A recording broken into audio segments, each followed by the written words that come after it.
Chapter 5. The Plan to Free Jim. When I heard that, I nearly fell through the floor. But it was a big piece of luck. It was easy for me to be Tom Sawyer because Tom was my best friend. He and his brother Sid lived with their Aunt Polly up in St. Petersburg, and I knew all about them. Now I learned that Aunt Polly had a sister who was Mrs. Phelps. She and her husband were Tom's Aunt Sally and Uncle Silas, and Tom was coming down south by boat to stay with them for a bit. We all sat there talking, and I could answer all their questions about the Sawyer family. I was feeling really happy about this when suddenly I heard a boat on the river. Tom could be on that boat, I thought, and he's going to walk in here and call out my name before I can stop him. I've got to go and meet him. So I told the Phelpses that I would go into town to get my bags, which were at the boat station.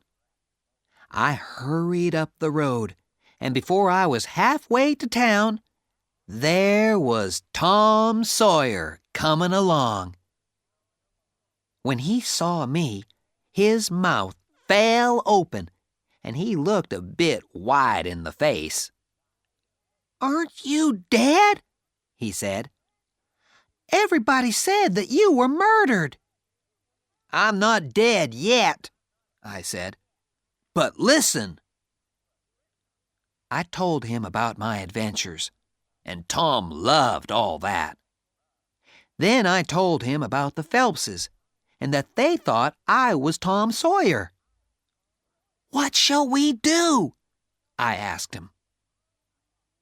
Tom thought for a bit, and then he said, "I know. You take my bags and say they're yours. I'll come to the house in about half an hour." "All right," I said. "But there's another thing. You know old Miss Watson's slave Jim, who ran away? Well, he's a prisoner here, and I'm going to help him escape." "Jim?" Tom said. "But he's—" Then he stopped and thought. "Right, I'll help too. I'll make a really good plan." He looked very excited. So I went back to the house with the bags, and Tom came along half an hour later. He knocked on the door, and when his Aunt Sally opened it, he said he was Sid, Tom's brother. He wanted his visit to be a surprise for his dear old Aunt Sally, he said. Well, Aunt Sally was very pleased to see Tom and Sid. She thought it was wonderful. She and Uncle Silas were really nice people. When we were alone later, Tom and I talked about Jim's escape. I said I had a plan, and Tom listened to it. "It's a good plan," he said when I finished. "But it's too easy. It's got to be a real escape, like a real adventure in a storybook. So we want something difficult and dangerous. Now, listen to this." So he told me his plan. I knew it would be a good one, because Tom's plans are always crazy and exciting. And we sure had a lot of fun with that plan. We knew that Jim was locked up in a hut outside the house. Every night, we got out through our bedroom window and dug a hole right under the wall of the hut. It took us a week, and it was hard work. We talked to Jim secretly and told him about the plan, and he was really pleased. We also wrote secret letters to everybody. Tom said that people always do this in books. We wrote that there was a gang of slave thieves coming up from the South. They wanted to steal Jim and get the $300 from his owner. Well, the Phelpses and their friends got very excited. And on the night of the escape, I went into the sitting room, and there was a crowd of men in there, all with guns. I ran and told Tom, and he said that this was really good. "It's a real adventure now, all right," he said, very excited. "Perhaps they'll come after us and shoot, and we'll all get killed." Well, there wasn't time to think about it, because it all happened so quickly. We got Jim out through the hole under the wall and began to run down to the river. But the men heard us and came after us. They began to shoot, and so we ran as fast as we could to the canoe. We got in it and went over to Spanish Island. My raft was there, and our plan was to escape on that and go on down river. "Now, Jim," I cried, "you're a free man." We were all very happy, but Tom was the happiest of all because he had a bullet in his leg. When Jim and I heard that, we weren't so happy. Tom wanted the adventure to go on, but Jim and I said that a doctor must look at Tom's leg. Tom was getting angry about this, but Jim said, "You listen to me, Tom Sawyer. You say I'm a free man now, and perhaps I am. But old Jim is not going to run away and leave one of his friends with a bullet in his leg. So I'm staying right here until a doctor comes." I knew Jim would say that. He was a good, true friend, and you can't say that about many people. Well, that was the end of the adventure, really. I went and found a doctor in the town. He was a kind old man, and he said he would go over to the island. But Tom's leg got very bad, and the next day the doctor and some other men carried Tom home to the Phelpses' house. They brought Jim, too, and they locked him up in the hut again. But the doctor said, "Be kind to him, because he didn't run away, and he stayed to help me with the boy." They took Tom up to bed because his leg was really bad, and Aunt Sally sat with him while he slept. I didn't want to answer any questions, so I kept out of everybody's way. When Tom woke up the next day, he felt better. I was in the room, and he said to me, "Jim's all right, isn't he?"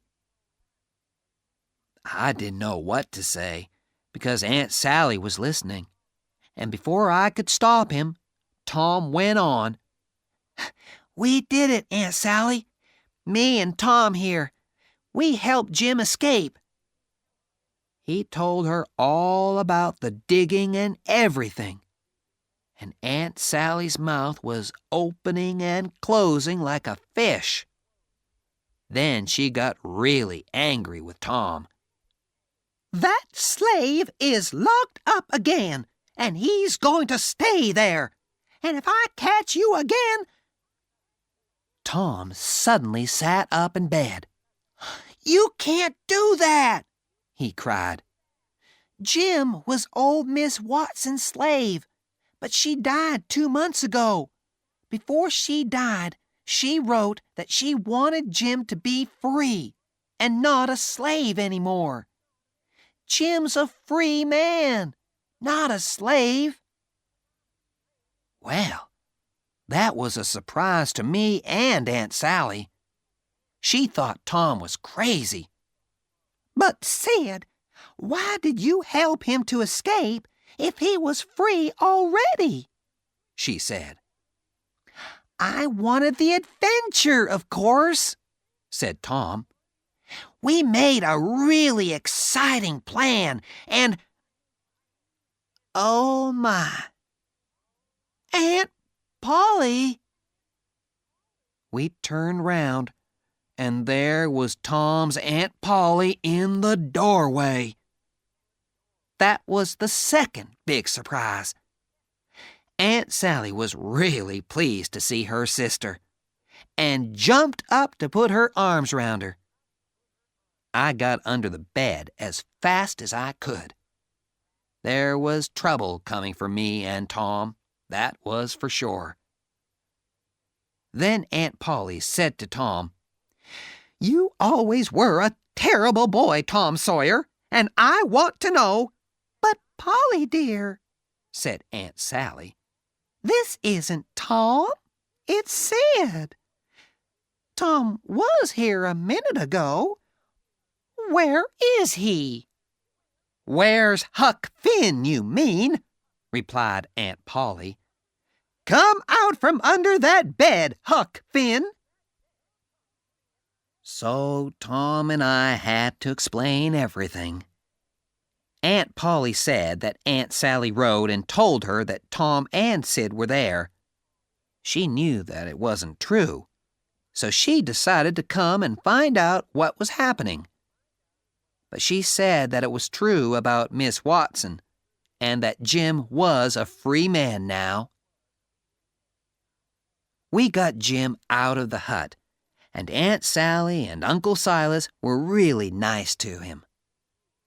Later, Tom, Jim, and I had a long talk by ourselves.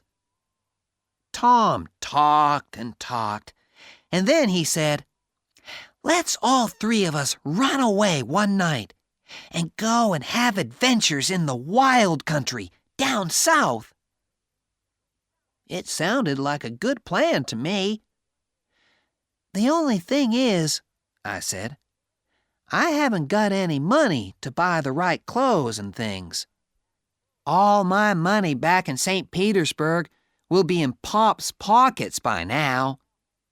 "No," said Tom. "Your money's all there. Your Pop never came back." "No, and he won't come back, Huck," Jim said. "You remember that dead man on the river when I said, 'Don't look at his face'? Well, that was your Pop. You can get your money when you want." Tom's leg is almost better now, and I haven't got any more to write about. I'm really pleased about that, because it was very difficult to write a book, and I won't do it again. But I think I'm going to have to run away before the others, because Aunt Sally wants me to live with her. I'll have to sleep in a bed and wear clean clothes and learn to be good. And I can't do that again. I've done it once already.